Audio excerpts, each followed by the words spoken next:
안녕하세요. 해피리더입니다. 오늘 소개할 책은 역사상 가장 많이 읽힌 과학 교양서인데요. 칼 세이건의 코스모스, 그리고 데이비드 아이어의 뉴 코스모스입니다. 칼 세이건의 코스모스는 1980년 13부작 텔레비전 다큐멘터리 시리즈로 제작되어 전 세계 60개국에 방송된 교양 프로그램을 책으로 옮긴 과학 교양서적인데요. 대중적이면서도 문학적입니다. 광활한 우주와 관련된 난해한 개념을 명쾌하게 해설해낸 이 책은 그동안 각계의 엄청난 찬사를 받으며 수십 년간 베스트셀러로 자리매김하기도 했습니다. 이어서 소개할 데이비드 아이어의 뉴 코스모스 역시 일반 독자의 눈높이에 맞춰 최신 버전의 천문학 지식을 전달합니다. 특히 35년 전 칼 세이건의 코스모스가 소개될 당시의 과학기술로는 미처 밝혀내지 못한 새로운 지식들을 흥미진진하게 담고 있습니다. 태양은 언제까지 활활 타오를 수 있는지, 지구는 어떤 종말을 맞이할지, 쌍둥이 지구는 존재하는지 등을 살펴보면서 광활한 우주에서 생명이 갖는 진정한 의미에 대해 생각해보는 시간이 될 것으로 기대합니다. 그럼 오늘도 하루의 일과를 내려놓고 편안한 시간 되시길 바랍니다.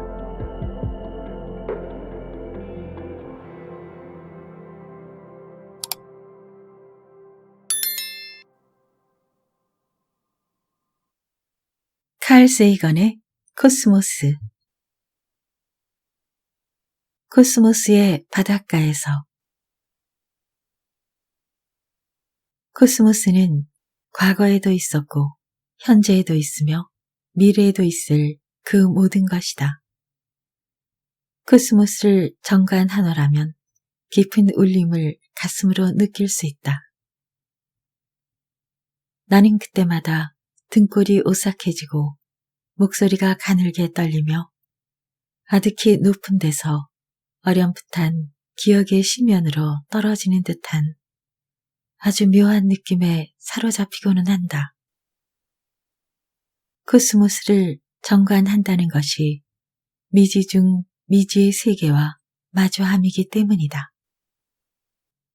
그러므로 그 울림, 그 느낌, 그 감정이야말로 인간이라면 그 누구나 하게 되는 당연한 반응이 아니고 무엇이겠는가. 인류는 영원 무한의 시공간에 파묻힌 하나의 점, 지구를 보금자리 삼아 살아가고 있다. 이러한 주제에 코스모스의 크기와 나이를 헤아리고자 한다는 것은 인류의 이해 수준을 훌쩍 뛰어넘는 무모한 도전일지도 모른다. 모든 인간사는 우주의 입장과 관점에서 바라볼 때 중요하기는커녕 지극히 하찮고 자질구레하기까지 하다.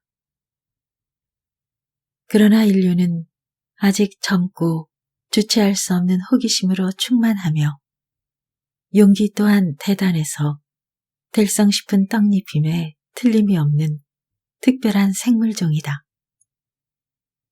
인류가 최근 수천 년 동안 코스모스에서의 자신의 위상과 코스모스에 관하여 이룩한 발견의 폭과 인식의 깊이는 예상 밖의 놀라움을 인류 자신에게 가져다 주었다. 우주 탐험, 그것을 생각하는 것만으로도 우리의 가슴은 설렌다. 그것은 우리 모두에게 생기와 활력을 불어넣는다.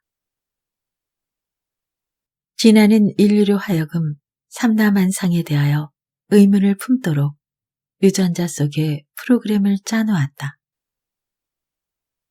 그러므로 안다는 것은 사람에게 기쁨이자 생존의 도구이다. 인류라는 존재는 코스모스라는 찬란한 아침 하늘에 떠다니는 한 점 티끌에 불과하다. 그렇지만 인류의 미래는 우리가 오늘 코스모스를 얼마나 잘 이해하는가에 크게 좌우될 것이라고 나는 확신한다. 우리가 이제 떠나려는 탐험에는 회의의 정신과 상상력이 필요하다. 상상력에만 의존한다면 존재하지도 않는 세계로 빠져버리는 우를 범하게 될 것이다. 그러나 우리 앞에 놓인 탐험은 상상력 없이는 단 한 발짝도 뗄 수 없는 여정의 연속일 것이다. 회의의 정신은 공상과 실제를 분간할 줄 알게 하여 억측의 실현성 여부를 검증해 준다. 코스모스는 그 바닥을 알 수 없는 깊은 보물 창고로서 그 우아한 실제, 절묘한 상관관계, 그리고 기묘한 작동 원리를 그 안에 모두 품고 있다. 코스모스를 거대한 바다라고 생각한다면 지구의 표면은 곧 바닷가에 해당한다. 우주라는 바다에 대해 우리가 알고 있는 것은 거의 대부분 우리가 이 바닷가에 서서 스스로 보고 배워서 알아낸 것이다. 직접 바닷물 속으로 들어간 것은 극히 최근의 일이다. 그것은 겨우 발가락을 적시는 수준이었다. 아니 기껏해야 발목을 물에 적셨다거나 할까. 그 물은 시원해서 좋다. 그리고 저 바다는 우리에게 들어오라고 손짓하는 듯하다. 우리가 바로 이 바다에서 나왔다는 사실을 우리는 가슴 저 깊숙한 곳으로부터 알고 있다. 그래서 인간은 근원으로 되돌아가고 싶다는 소망을 간절하게 품는 것이다. 비록 우리의 이러한 갈망이 미지의 신들의 심기를 불평케 할지언정 그것을 불경스럽다고만 탓하지 말자. 코스모스는 너무 거대하여 우리가 통상 사용하는 길이 단위인 미터나 마일로는 도무지 그 크기를 가늠할 수 없다. 미터나 마일은 지상에서 쓰기에 편리하도록 고안된 단위일 뿐이다. 천문학에서는 그 대신 빛의 빠른 속도를 이용하여 거리를 잰다. 빛은 1초에 약 18만 6천 마일 또는 거의 30만 킬로미터 또는 지구 7바퀴를 돈다. 빛은 태양에서 지구까지 8분이면 온다. 그러므로 태양은 지구에서 약 8광분만큼 떨어져 있다. 빛은 1년이면 10조 킬로미터, 약 6조 마일을 간다. 천문학자들은 빛이 1년 동안 지나간 거리를 하나의 단위로 삼아 1광년이라고 부른다. 광년은 시간을 재는 단위가 아니라 거리를, 그것도 엄청나게 먼 거리를 재는 단위이다. 지구는 우주에서 결코 유일무이한 장소라고 할 수 없다. 그렇다고 해서 우주 어디에서나 볼 수 있는 아주 전형적인 곳은 더더욱 아니다. 행성이나 별이나 은하를 전형적인 곳이라 할 수 없는 까닭은 코스모스의 대부분이 텅 빈 공간이기 때문이다. 코스모스에서 일반적인 곳이라 할 만한 곳은 저 광대하고 냉랭하고 어디로 가나 텅 비어 있으며 끝없는 밤으로 채워진 은하 사이의 공간이다. 그 공간은 참으로 괴이하고 외로운 곳이라서 그곳에 있는 행성과 별과 은하들이 가슴 시리도록 귀하고 아름다워 보인다. 코스모스의 어느 한 구석을 무작위로 찍는다고 했을 때 그곳이 운 좋게 행성 바로 위나 근처일 확률은 10의 마이너스 33승이다. 우리가 살면서 일어날 확률이 그렇게 낮은 일이 일어나는 것을 본다면 우리는 그 일에 매혹될 수밖에 없을 것이다. 이런 의미에서 사람이 살고 있는 이 세상은 참으로 고귀한 것이라고 단언할 수 있다. 은하와 은하 사이의 공간에서 본다면 바다 물결 위에 흰 거품처럼 헤아릴 수도 없이 많은 희미하고 가냘픈 덩굴손 모양의 빗줄기가 암흑을 배경으로 떠 있는 것이 보일 것이다. 이것들이 은하다. 이들 중에는 홀로 떠다니는 고독한 녀석도 있지만 대부분은 은하단이라는 집단을 이루며 한데 어우러져 거대한 코스모스의 암흑 속을 끝없이 떠다닌다. 이것이 우리가 아는 코스모스의 가장 거시적인 모습이며 여기가 바로 성운들의 세계이다. 지구에서 80억 광년 떨어진 곳, 우리가 우주의 중간쯤으로 알고 있는 머나먼 저곳이 성운들의 세상이란 말이다. 은하는 기체와 티끌과 별로 이루어져 있다. 수십억 개에 이르는 별들이 무더기로 모여 은하를 이룬다. 별 하나하나가 누군가에게는 태양일 수 있다. 그러므로 은하 안에는 별들이 있고 세계가 있고 아마도 각종 생명이 번성한 자연계가 있고 지능을 소유한 고등생물의 집단이 있으며 우주여행을 자유자재로 할 수 있는 고도의 문명사회들도 있을 것이다. 그러나 이처럼 은하를 멀리서 바라보면 은하가 아기자기한 것들을 모아놓은 하나의 예술작품으로 보인다.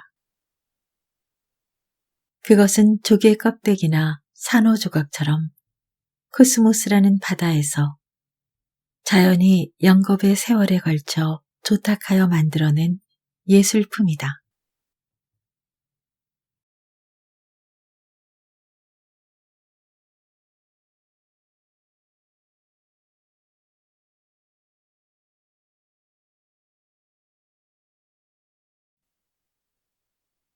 데이비드 아이어의 뉴 코스모스. 살아 숨쉬는 코스모스. 지금 우리는 우리 은하에서 태양계 근처에 있는 행성들의 수를 대강 파악하고 있다. 우리 은하가 막대 나선 구조라는 것도 아주 먼 미래에는 이웃한 안드로메다 은하와 충돌해 한몸이 될 것이라는 사실도 안다. 블랙홀이 한둘이 아니라 은하 도처에 산재해 있다는 것은 이제 충격적인 뉴스가 아니다.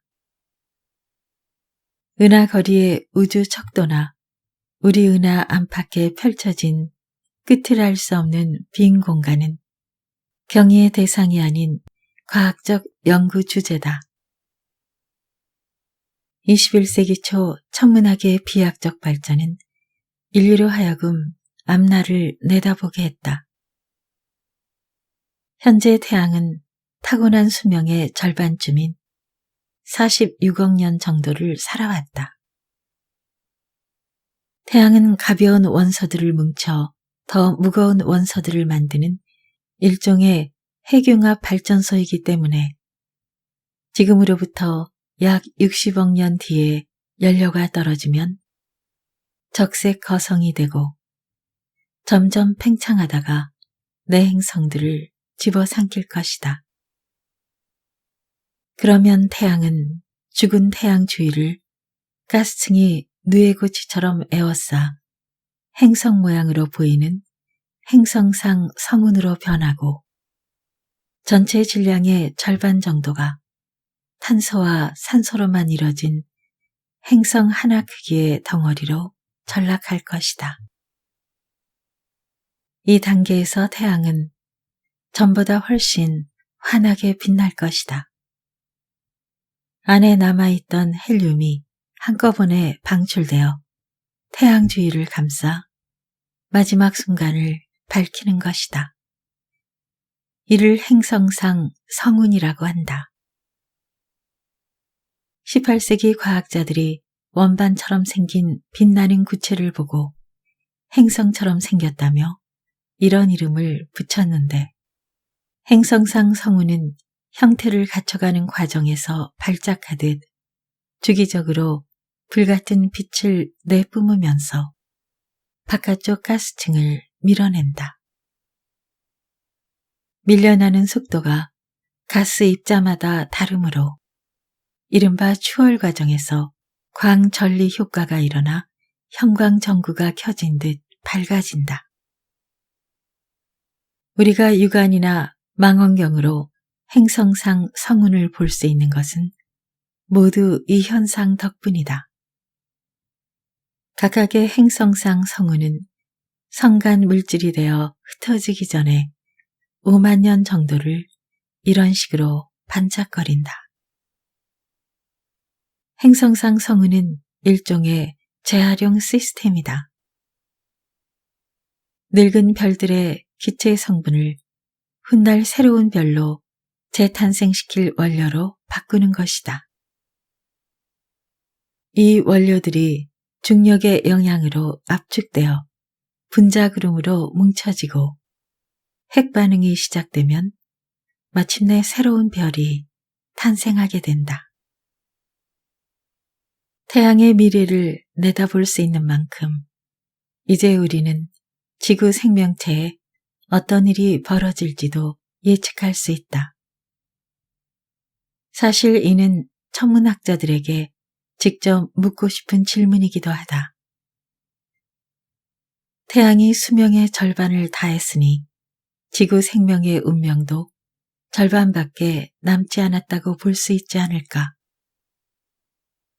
이 추론 과정에는 천문학계 일부와 아마추어 천문학자들도 이의를 제기하지 않는 부분이다. 하지만 단언컨대 지구 생태계가 태양과 함께 멸망하는 일은 없다. 왜일까? 1990년대부터 학계에서는 지구형 행성에 생명이 정착할 수 있는지 여부에 촉각을 곤두세우고 있다.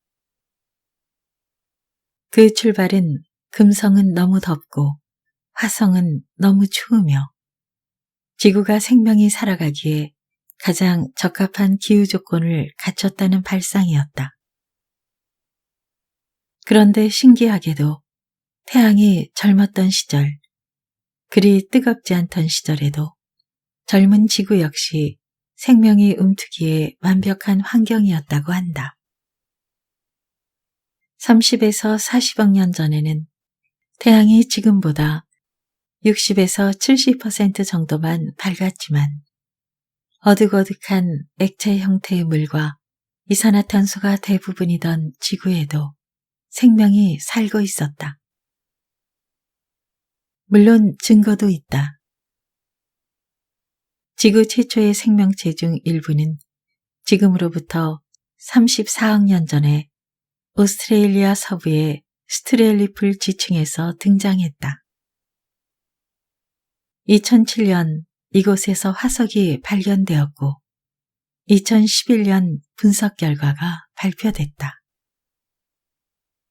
학계는 이 원시 미생물이 황을 먹고 살았으며 화석이 발견된 이 사암층은 수십억 년 전에는 얕은 해변이나 강 하구였을 것이라고 설명했다.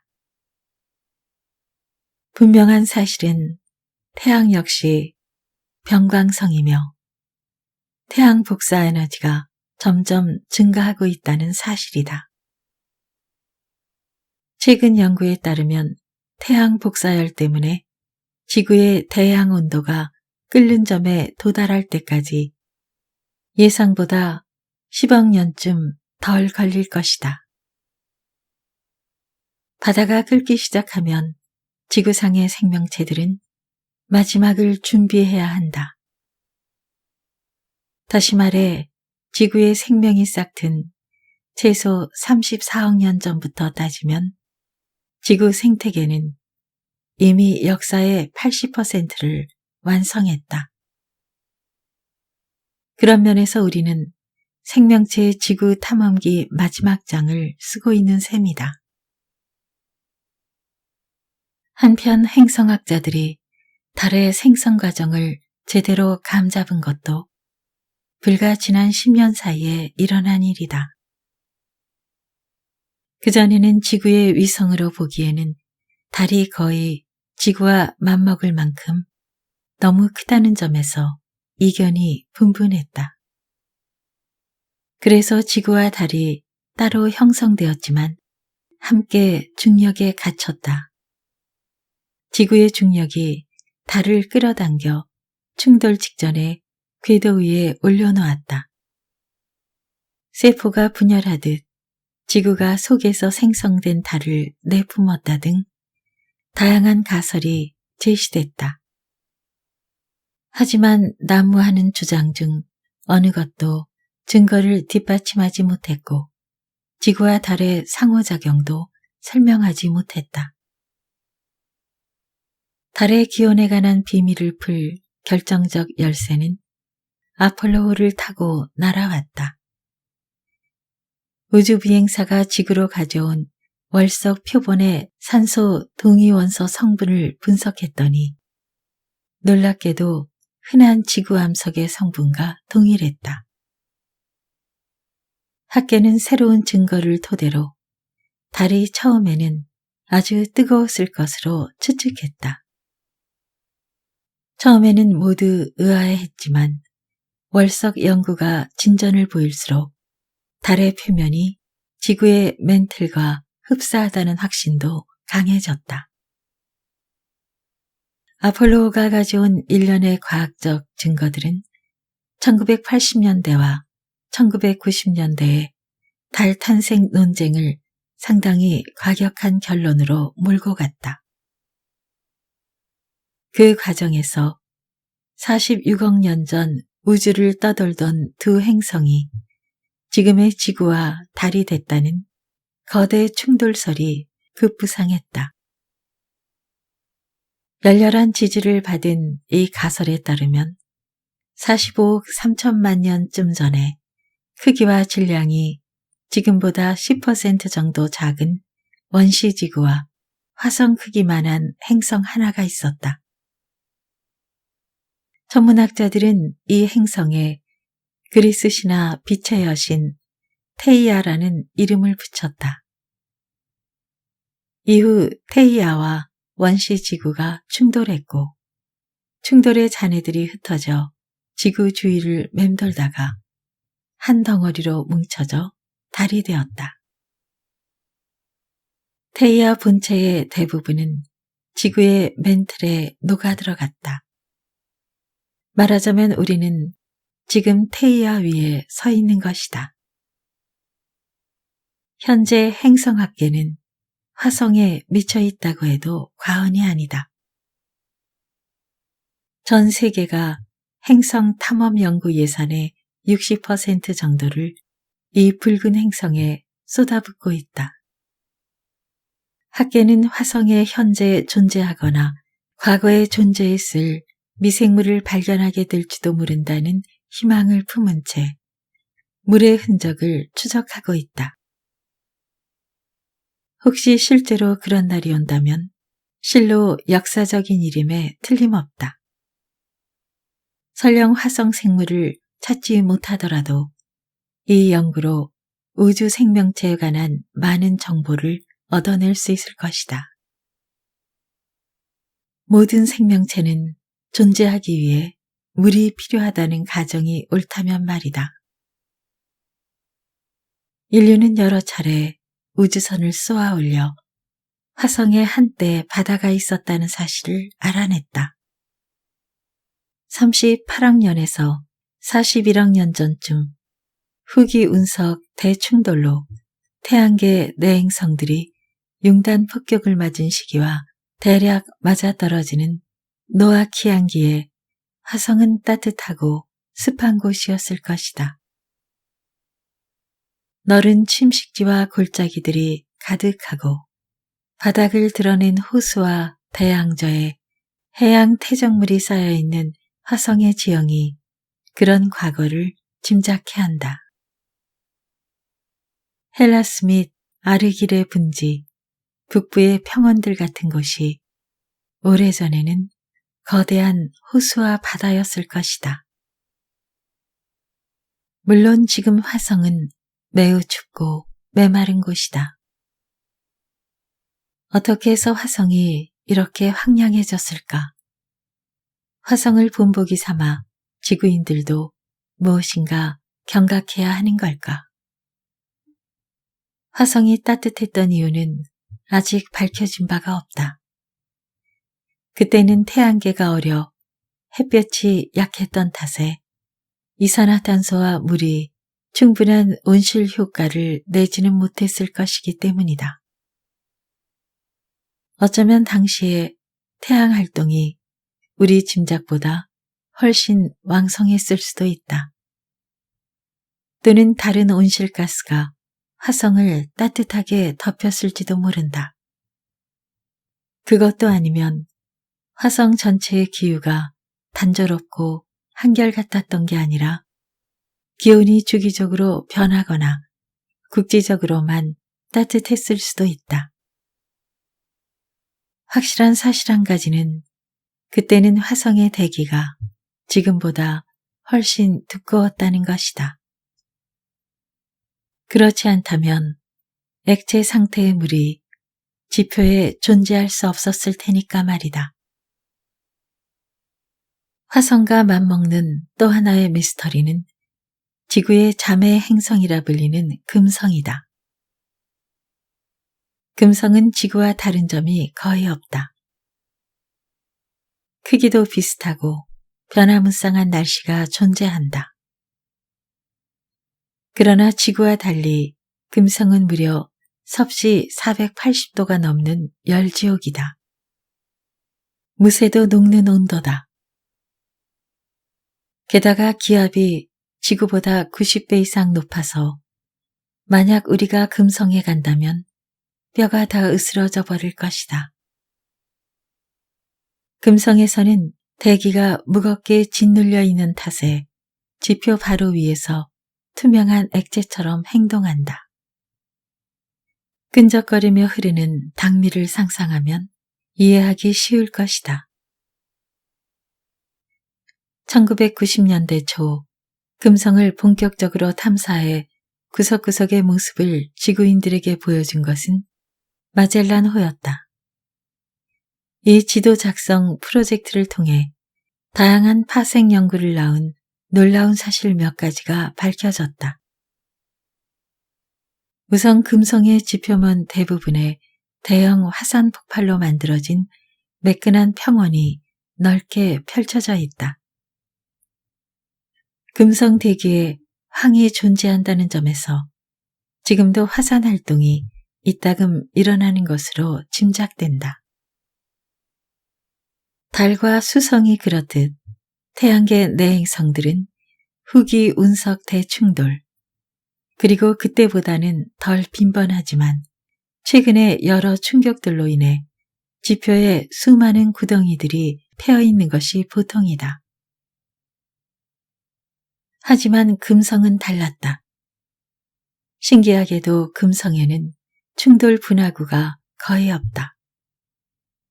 대신 금성 표면 대부분에는 용암이 흐르는데 이는 금성 지표의 나이가 약 3억에서 5억 년 전으로 비교적 젊다는 사실을 보여준다. 지질학적 관점에서 보면 금성은 안팎이 뒤집혀 있다고 말할 수 있다. 지표가 사실상 전부 새로 깔린 셈이다. 행성의 얼굴을 바꾸는 이런 전행성적 사건을 일으킨 요인은 과연 무엇일까? 천문학에서는 루머와 미스터리가 끊이지 않는다. 내가 1982년 애스트로노미 신입 편집자로 입사했을 때 블랙홀은 한낱 소문에 불과했다. 일찍이 1784년에 영국의 박물학자 존 미첼이 중력이 매우 강해 빛 한 줄기 새어나오지 못하는 곳이 있다는 가설을 세웠지만 증거가 나오기까지는 숨막히도록 오랜 시간이 걸렸다. 그래도 진전이 없는 것은 아니었다. 1916년에 독일의 물리학자 카를 슈바르츠 실트는 수학적 관점에서 블랙홀을 일종의 상대성으로 설명했다.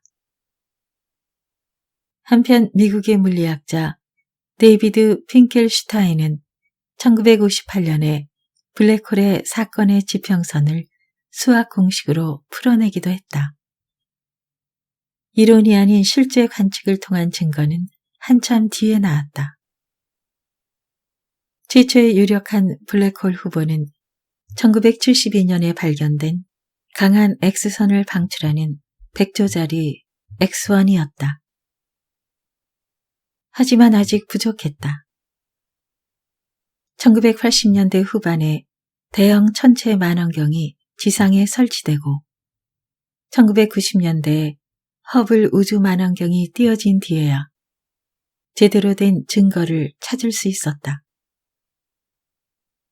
허블 만원경을 통해 천여자리의 M87과 같은 여러 활동은하의 중심을 두 눈으로 관측하고 나니 블랙홀이 존재한다는 사실이 확실해졌다. 그리고 그로부터 불과 몇 년 사이 삼각형 자리에 바람개비 은하 M33과 같은 작은 은하를 제외한 대부분의 은하들 중심에 엄청난 질량의 블랙홀이 있다는 것이 정설로 자리 잡았다. 대부분의 은하에서 블랙홀은 처음에는 활동이 매우 왕성했다가 먹잇감이 부족해지면서 기력을 잃어 일종의 수면 상태로 들어갔다. 우리 은하의 중심에 있는 블랙홀도 마찬가지다. 그러는 동안 우주학자들은 근본적인 고민에 빠졌다. 우주 자체의 운명은 어떻게 될 것인가에 관한 고민이었다. 1960년대에 학계가 빅뱅 이론을 정설로 받아들이면서 우주는 어떻게 끝날 것인가 라는 의문이 자연스럽게 수면 위로 부상한 것이다. 질문의 답은 우주의 질량 에너지, 밀도, 팽창 속도 등 여러 가지 인자에 따라 달라질 것이다. 우주에서 생명체는 과연 우리뿐일까? 우주에 다른 생명이 존재할 가능성이 없지는 않다. 해저 심연과 빙하 등 극한의 환경에서도 생존하는 생물들이 그 증거다. 산소 없이 사는 생명체들도 있다. 우주라고 해서 왜 생물이 못 살겠는가? 지구의 생명이 싹텄다는 증거는 먼 과거로 거슬러 올라가는데 후기 운석 대충돌 중 또는 그 직후에 시작됐거나 그 전에 거의 멸종되었다가 이때쯤 재편성된 것으로 추정된다. 눈을 들어 지구 주위에 있는 다른 행성들을 둘러보자. 모두가 생명의 가능성을 타진해 볼 만한 후보지들이다. 그런 희망에서 학계는 우선 지구 크기의 행성들을 주목하기 시작했다. 잠깐 간단한 계산을 해보자. 멀리서 보이기에는 빛이 너무 약한 별들도 수없이 많기 때문에 정확한 숫자는 모르지만 은하계에는 대략적으로 최소 2천억 개, 많게는 4천억 개의 별이 존재한다. 우주에는 1,000억 개 이상의 은하가 있다. 그렇다면 우주에 있는 별의 수가 1000억의 1000억 배 이상이라는 계산이 나온다. 더욱이 이마저도 관측 가능한 우주 영역에서다. 그러니 이 광활하고 수많은 땅덩이 중에 생명이 존재하는 행성이 하나도 없겠는가? 그렇다면 우주에 있는 문명은 인류가 유일할까? 그것도 아닐 것이다. 물론 현재 우리가 아는 바로는 생명체가 사는 행성이 지구밖에 없다. 하지만 우주의 거리 척도가 상상할 수 없을 정도로 크기 때문에 설령 우리가 외계 문명의 존재를 알더라도 서로 얼굴을 맞대고 악수를 나누는 일 따위는 영화나 꿈으로 대리만족해야 한다. 칼 세이건이 말했듯 사실 우주는 생명으로 가득한 곳일 수도 있다. 그러나 이 자그마한 지구만 보더라도 남반구에 사는 사람과 북반구에 사는 사람이 평생 서로의 존재를 모른 채 살다 가는 일이 비일비재하지 않은가. 그래도 실망하지는 말자.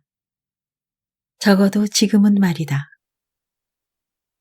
이미 우리의 지구에 다양한 생명이 살아가고 있다. 지구의 생명이 번창한 것은 우리의 항성 태양이 그럴 수 있는 환경을 제공했기 때문이다.